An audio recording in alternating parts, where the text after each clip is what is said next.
Hey everyone, this is Will from Will Design. Welcome back to the channel. Today we're going to be looking at how to make a checkbox in Figma.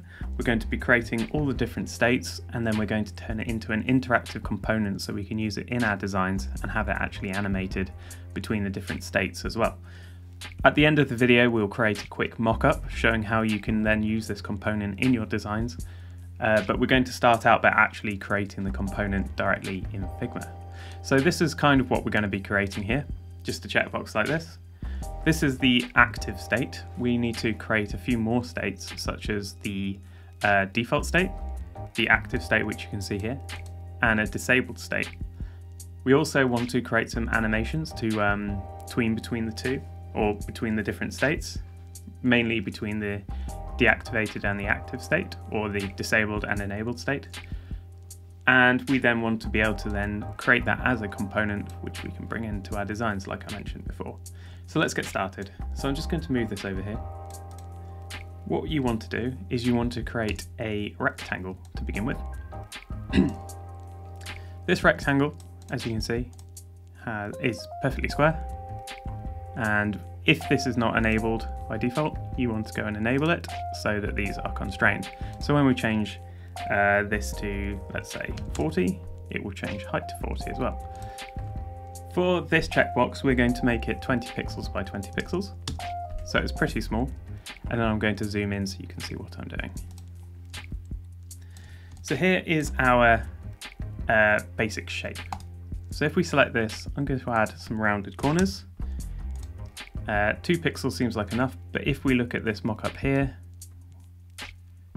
I actually went for a much more rounded, so why not do a more rounded one? The corners kind of match your style for your application, so it could be quite rounded or it could be not rounded at all. It depends on the look of the app you're creating or the website you're creating. I'm going to go for 4. We're going to make it super soft and super rounded. Okay, so next we need to apply a fill to this. I'm just going to use this iris here. There we go. So that's our background. Let's name that background. Perfect. Next we want to create our tick, and to do that we're going to grab the pen tool. So if you head up to here and grab the pen tool, or I believe you can just press P on your keyboard. And we're going to create a point here. I'm then going to hold down the Shift key so that it locks the rotation to either 90, 45 or 0. And then I'm going to just create a rough tick shape. So that's too small, so let's get a bit bigger. Okay, I'm then going to carry on holding down the Shift until I get this guide here to tell me that I'm level with this point. So now I've got a nice V, and I'm just going to extend it a bit more so that we've got 4 points making up our tick. Then I'm going to press the escape button on the keypad or my keyboard so that it disconnects, and then press escape again to close the shape, and that's our tick. So let's have a look how that looks. And that looks pretty good actually. I think that's pretty spot on. If for example yours looks something like this, and you center it using the guides and it looks a bit off, just go into it by double clicking onto the shape and grab one of those points, holding down the Shift, and just move it to where it looks better. So I'd say that looks pretty good. Actually, I'm just going to make it a little bit shorter.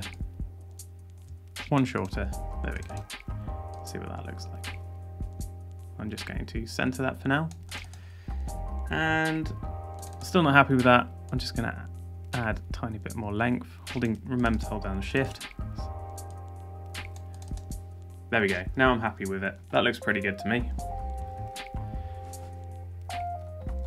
So, what we're going to do next is give this a color, and I'm going to turn this white for my design.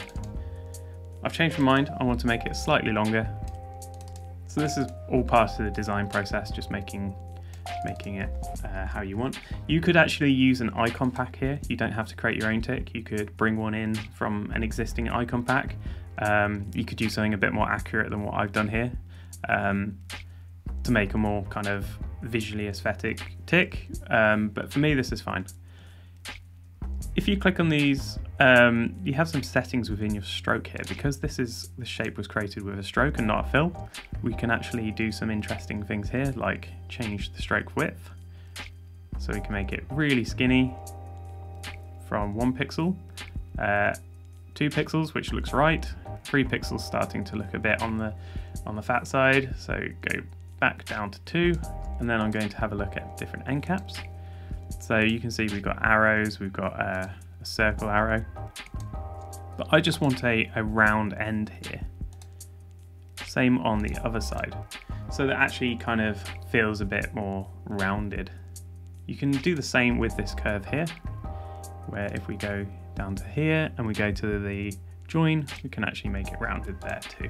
So now we've got a nice rounded tick, and you can see what difference that makes compared to the original up here. And it's up to you to choose which you prefer and which best suits your design language and the visuals of your design. So I'm going to stick with this round one for now, and we're going to go through and create the other states. So first thing, we need to name that tick. I'm just going to group this stuff here, and I'm actually going to stick it on another page just so it's out of the way. There we go. So we can really focus in on what we're doing, and you can see down here in the layers what's going on. Okay, so this is our active. So let's group that together and call that checkbox active. Actually, no, let's not call it active, let's call it enabled, because that's a bit more accurate.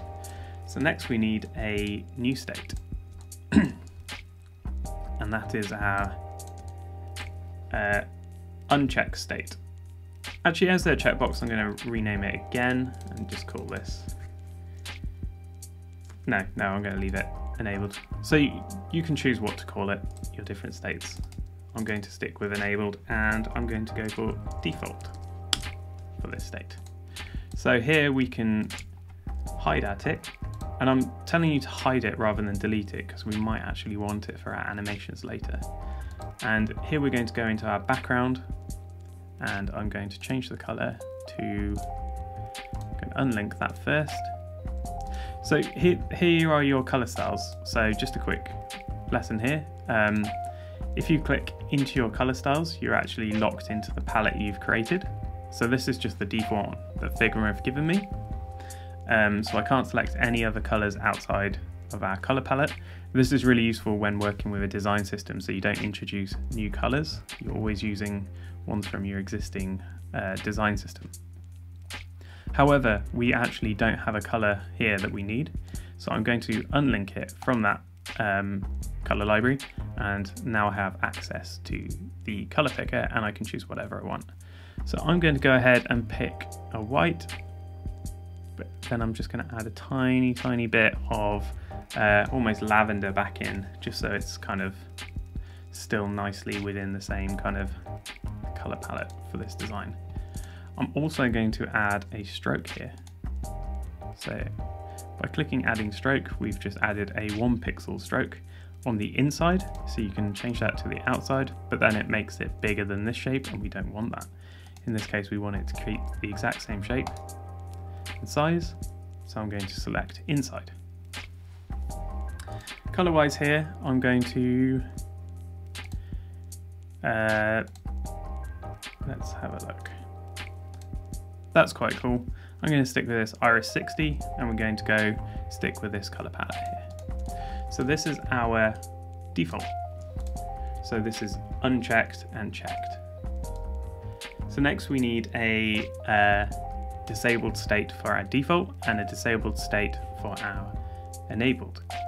This is because in the application we might have a state where something is enabled, but we don't want the user to be able to change that.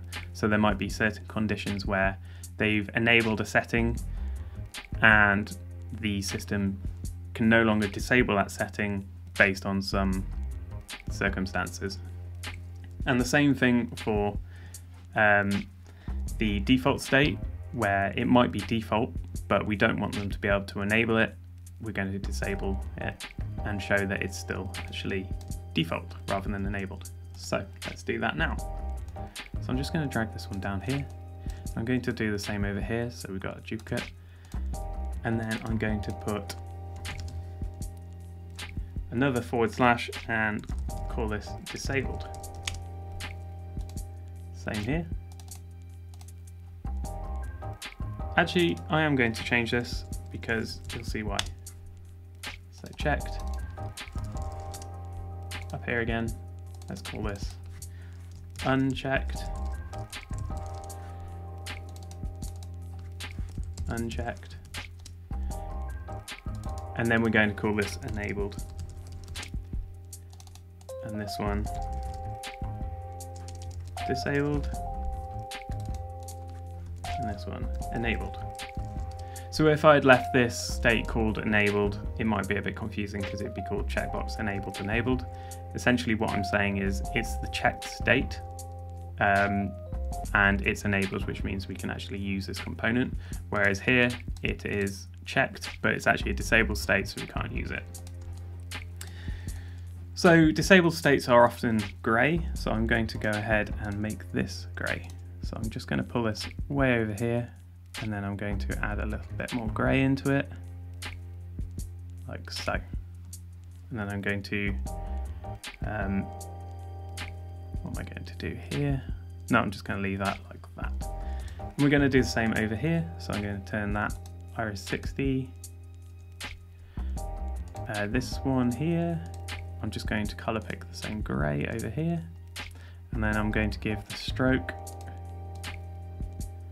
the same grey, but I'm then going to slightly darken it, like so. So these are our different states, and now we can go ahead and create our components. So to do that, we select everything, pop up here to our component button, click the drop down, and we're going to create a component set. Now before we do this, we just need to double check that our naming is correct. So the first word is all the same, great, so that's all considered one component. Our next section shows the first kind of state, which is unchecked, unchecked, checked, checked. And then our third state is disabled, enabled, disabled, enabled. So this is all in the same format. Inside, everything is named the same, which is great. And we can see the tick does exist, but it's just hidden. Perfect. So let's go up here, create component set. There we go. We've got our checkbox component set over here. If we then head over to our assets, we can then see it here and we can bring it in. And this is now a component. And over here, under the component section, we have our properties. So we've got our unchecked and checked, so we can switch between the two. And then we can also disable it. So same here. So we've now got a component that we can use in our designs that has all these different states or properties. So if we wanted to have a setting, for example, a settings page, over here we could have, I don't know, this one could be one setting, which is unchecked and is enabled. This one we could have checked and enabled, and this one we could have it unchecked, but it's disabled, so we can't actually click it. So that's the power of the component. So now we want to make it an interactive component, and to do that we just need to go back inside our components here and look at the 4 variants. If you press Shift E on your keyboard, it will move you over to the prototype tab, or you can just click prototype tab, and we can then start animating. So what we're going to have here is we're going to have a animation between these two,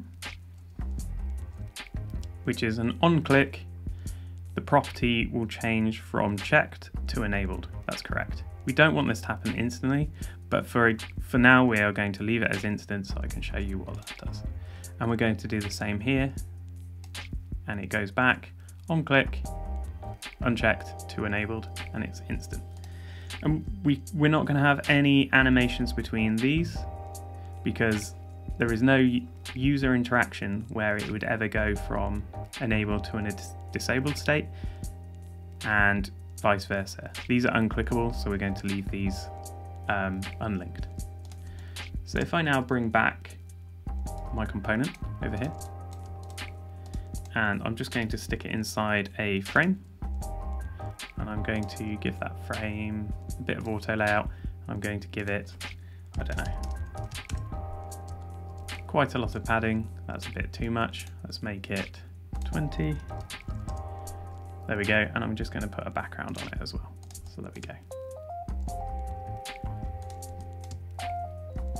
So if we then click our frame and click the play prototype, it will load our prototype, which takes a few seconds. There we go. And I'm just going to zoom in because this component is really small.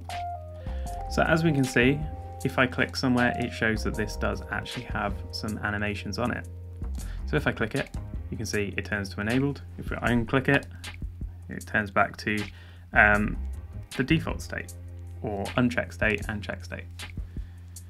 So that's pretty cool. That's working quite nicely now.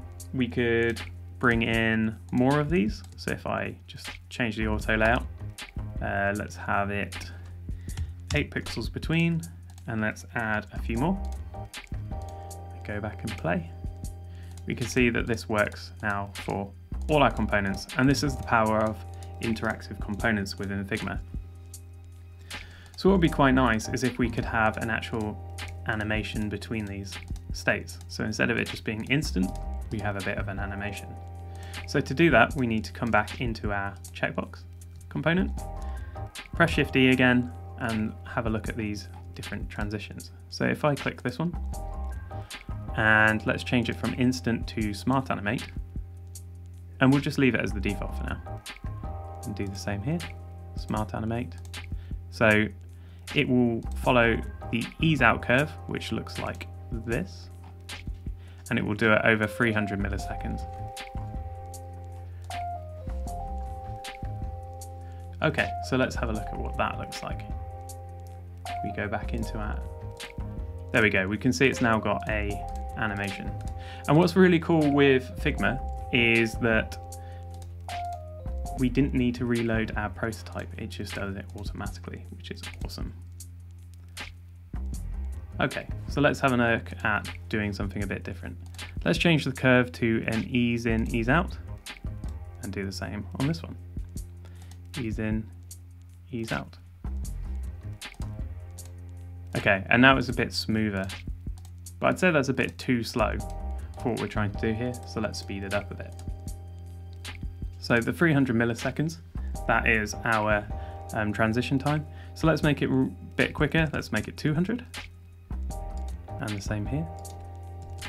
Because we don't want our animations to actually make the application feel slow, we want it to feel nice and snappy. We've now got our checkbox and it's looking great.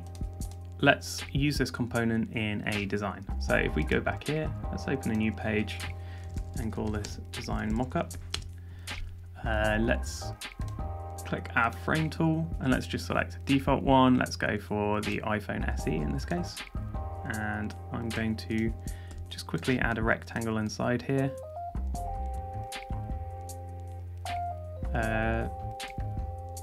Like so. Head back to our design, make the background white. And I'm just going to add, what am I going to do here? Select that, add an auto layout. Let's add padding of 24.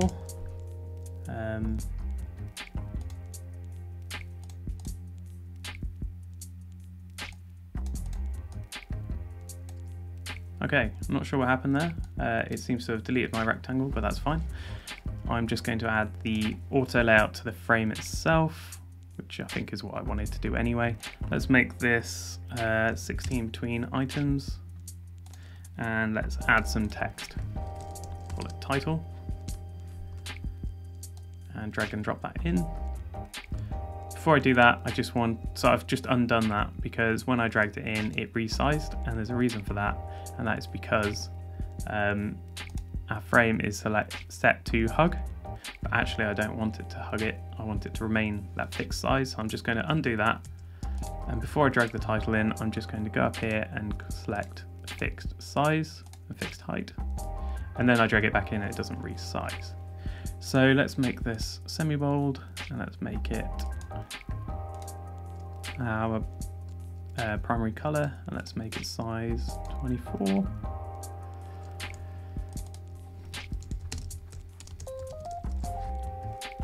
So this is going to be our settings page, so I'm just going to call this settings. And then we could have a subheader below that, and let's call this subheader, and let's make that much smaller. Let's make that 16. There we go. And then we can start adding our asset. So if we go over to our asset, we can drag in our checkbox, and we can then drag it in here. We can add a few of these. So now we've got a few different settings. And what we actually want to do is we want to have some text next to it. So I'm just going to quickly delete those. And on this first one, I'm going to add an auto layout. So I'm going to press Shift A, or you can click somewhere on the side here. Let's just click that. Add an auto layout. We don't want any padding. And we want 8 pixels between. And I'm going to set it, actually I'll show you that in a minute, and we're going to add some text to this as well. So here we've got our checkbox setting, and inside here we've got our checkbox. I'm now going to add some text inside there as well. Setting text. I'm just going to copy that and put it inside here as well. Change the color to that as well. There we go, perfect. And resize that to, let's go 14. Let's go regular.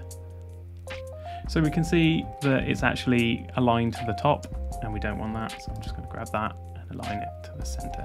There we go. If we just duplicate this a few times, we can now click play.